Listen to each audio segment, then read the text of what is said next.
Näin valitset aukkopeiton ja melan. Nyt kun olet löytänyt varaamasi kajakin, on aika kerätä muut varusteet.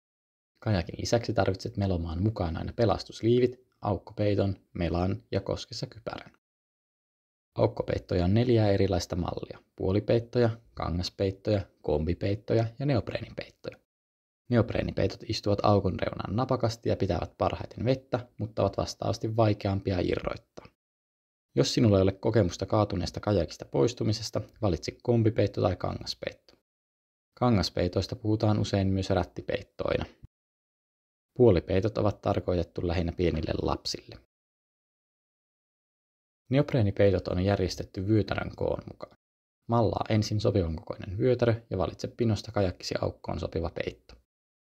Sopivan melan pituus riippuu kajakista ja käyttötarkoituksesta, mutta hyvä perussääntö on, että mitä lyhyempi ja hitaampi kajakki, sen lyhyempi mela. Melat on järjestetty pituuden mukaan 4 eri luokkaan, jonka melan varressa olevat teipit kertovat. Punainen alle 190 senttiä, sininen 190–199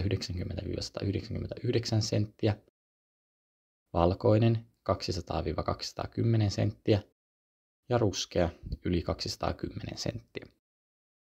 Sama ohje pätee myös kontilla, mutta tavaroiden säilytysjärjestelyt ovat hieman erilaiset.